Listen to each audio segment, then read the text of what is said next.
পৃথিবীর সব অলিদের অলি ছিল, সব আউলিয়াদের আউলিয়া ছিল, সব বুজুর্গের বুজুর্গ ছিল।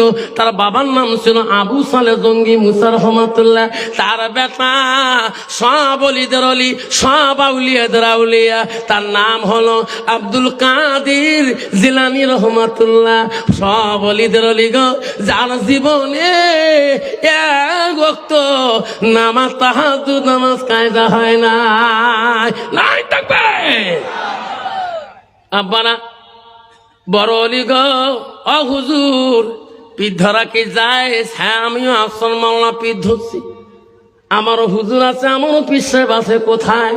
আমার হুজুর তো মারা গেল, মাওলানা তৈবুর রহমান বড় ভূষা। আল্লাহ কত বড় অলি গো, আল্লাহ আমার খানকায় আসে গো, হালা করে রতিয়া দাও খানকায় আসে। এখন ওনার বদলে মোলা ইউসুফ আলম সাহেব আসে গো, ওনার মুড়ি ধানরা আসে। আল্লাহ আল্লাহর অলির প্রমাণ ওখানে দেখলাম। আব্বা গো শোনা চান না, আল্লাহর অলি আব্দুল কাদের জিলানী গৌসুল আজম, সব অলিদের অলি, সব আউলিয়াদের আউলিয়া। গভীর রজনীতে কিতাবে আসারে বহু রাত্রে আব্দুল কাদের জিলানী রাস্তা দিয়ে চলিতেছে। এমন সময় রাত্রি কাল আল্লাহর ওলি আব্দুল কাদের জিলানী দেখে সামনে একটা বিশাল নদী দেখা যায়। নদীর ঘাটে কিনারে মধ্যে একটা বৃদ্ধ মা, বৃদ্ধ বুড়ি মা ওই নদীর ঘাটে বসে বসে কাঁদতেছে। আল্লাহর ওলি সামনে গেলেন, মা এত রাইতে কেন মা কান্দেন? তোমার কি দুঃখ মা? আমাকে খুলি বলে। বুড়িমা চিনতে পারে নাই রে, ইনি আল্লাহর ওলি গৌসুলে আজম আব্দুল কাদের জিলানী। আল্লাহর ওলিদের দিলগুলো বড় নরম ছিল গো। ও বুড়িমা গো, এত রাইতে কি দুঃখে আপনি কাঁদতেছেন বলেন? আব্দুল কাদের জিলানীকে বুড়িমা চিনতে পারে নাই। কইছে, বেটা রে, আমার দুঃখ আমার যাতনা তোমাকে খুলি বললে আমার মনের আশা তুই পূরণ করতে পারবি না। আল্লাহর ওলি বলছে, মা মা তুমি যে দুঃখে দোয়া করতেছো, আল্লাহর কাছে কাঁদতেছো, মা রে আল্লাহ তোমার দোয়া কবুল না করতেও পারে। মা মা আমাকে খুলি বলো মা, আমি তোমার পক্ষ হয়ে আল্লাহর দরবারে দোয়া করবো। যখন সুবহানাল্লাহ। তখন বুড়িমা বললেন, ওগো বেটা, আমার একটা সন্তান ছিল, একটা বেটা আল্লাহ দিয়েছে। বেটাটা আমাকে তো আদর সম্মান করেছে, আমাকে সম্মান দিয়ে চলছে। বেটা বড় হয়েছিল, বিয়ের লাইক হয়েছিল। আমি মনের মতো পাত্রী পছন্দ করেছি, আমার সন্তানকে বিয়ে করার জন্য আমি আদেশ করেছিলাম। সেই বেটা বিয়ে করতে যায়, এই নদীর উপর দিয়ে যখন নদী পার হয়ে ওই দিকে চলে যায়, যাবার কালে ভালো ভালো গেছিল। বিয়ে করা ফিরার পথে এই নদীর মাঝখানে যখন আসছিল, ঝড় তুফানে নৌকা ডুবিয়া, নাও ডুবিয়া আমার বেটাটা মারা গেছে। বেটা বাড়ি যেতে পারেনি। আমি ওদিন তাই পাগল, আমার একটা বেটা আল্লাহ কেন নিল? আমারে যেদিন তোমার মেয়েদের তেড়ি লাশ চলে যায়, ওদিন আমি শিয়ালদহ স্টেশনে উত্তরবঙ্গ পেপার পড়তেছি। এমন সময় পেপারে দেখলাম ধুবড়ি জেলা মেয়েদের তেড়ি লাশ চলে গেছে। উত্তরবঙ্গ পেপারের নাম বর্ধমান, পেপারের নাম বেঙ্গলের। পেপারে দেখি পড়িয়া কারি হাফেজ আফতারকে ফোন করলাম। আমাকে বলে, হুজুর আমি মেয়েদের টাড়ি খাটে আসিয়েছি দেখার জন্য। আমারে কত মা কাঁদছে গো, কত বাবা কাঁদছে গো। সোনারা আল্লাহর ওলিকে বুড়িমা বলল, আমার একটা সন্তান এই নৌকা ডুবি মারা গেছে। আমি একাই, আমি বাড়িতে ঘুমাইতে পারি না বাপ। আমার সন্তানকে না দেখলে আমি পাগল হয়ে গেছি। আমি কতদিন কান্দি বাড়িতে, আজকে আর থাকতে পারলাম না। আজকের তারিখ, আজকের দিনে, এই মাসে আমার বেটার বিয়ের তারিখ ছিল, আজকে এই দিনটাই ছিল। আমি আজকে আল্লাহ দরবার আসি, নদীর কিনারে কান্দি, আল্লাহ আমার সন্তানকে তুমি ফিরিয়ে দিবি না?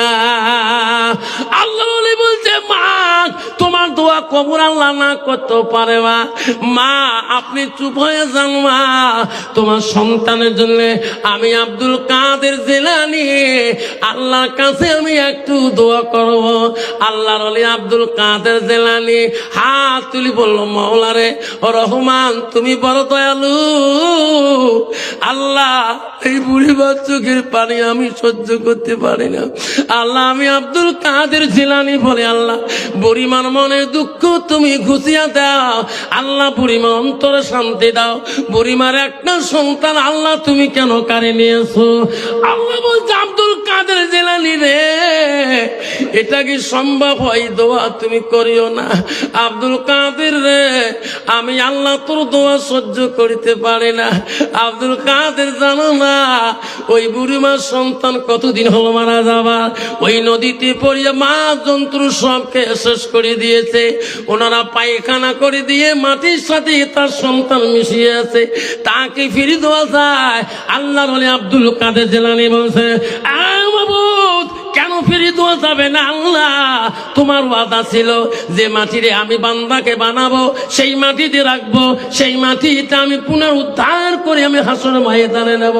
আল্লাহ এই ওয়াদা তো তোর, আল্লাহ এত বছর কোটি কোটি বছর পরে যদি তোর বান্দাকে হাসর ময়দানে নিয়ে যেতে পারো, তুলতে পারো, আল্লাহ বুড়িমার সন্তানকে কেন তুমি তুলতে পারবা না?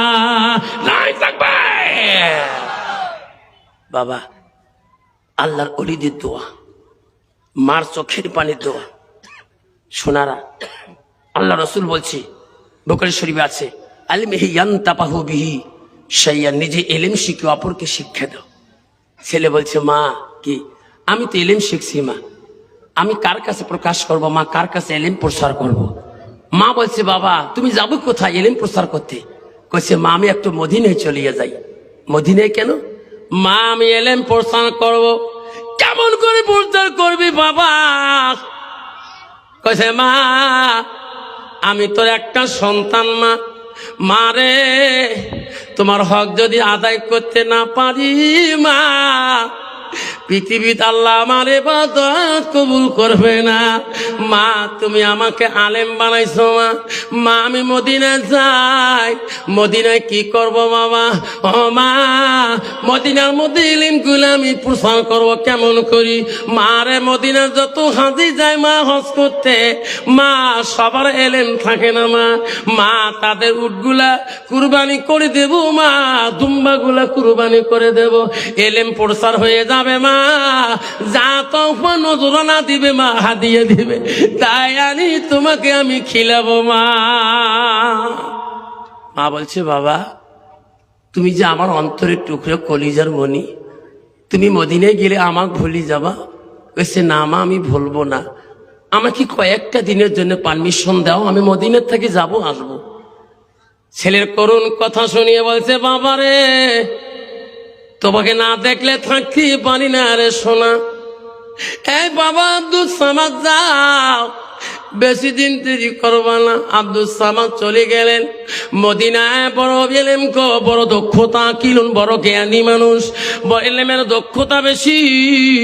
ও বউ হাজিরা সে ওনার কাছে উট কুরবানি করে নেয়, দুম্বা কুরবানি করে নেয়।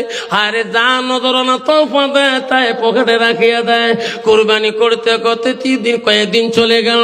হঠাৎ করে মার কথা মনে পড়ে, আল্লাহ আমার মা বারবার কসম করে বলছে বাবারে মদিনার মায়া আমাকে ভুলিস না, আব্বা তোকে না দেখলে থাকতে পারে না। আব্দুল সামাদ বলে আজকে আর কুরবানি করবো না, আমি আমার মার ওয়াদা পালন করতে হবে। রক্ত মাখা ছুরিটা নিয়ে হায়রে রক্তর মধ্যে গায়ে গায়ে রক্ত ছিটা পড়ে গেছে, বাড়ি মুখে রওনা হলো। আর বলে মা আমি আজকে রওনা হলাম মা, মা যে কয়েকদিন হয়ে গেল মা আমি তোমাকে দেখি না, মা থাকতে পারে না। আব্দুল সামাদ সারাদিন চললো, হাঁটতে হাঁটতে গেতে গেতে সন্ধ্যা পার হয়ে গেল। কিছু দূর আগে নামাজের আজান কানের মধ্যে আসতেছে, আল্লাহু আকবার আল্লাহু আকবার আব্দুল সামাদ মনে করলো সামনে বোঝা মসজিদ আছে, সারাদিনে আমি জামাতে নামাজ পড়তে পারি নাই, এশার নামাজটা জামাতে পড়লে আমার দেহটা শান্তি হয়ে যাবে। সামনে মনে হয় মসজিদ আছে, আজান শোনা যায়, দ্রুত বেগে যায় জামাতে নামাজ পড়ার জন্য, কিন্তু কাছে মসজিদ পেলে না, আজান শুনলো মসজিদ নাই, আবার দ্রুত বেগে গেলেন, গেতে গেতে মসজিদ সামনে পড়ে গেল।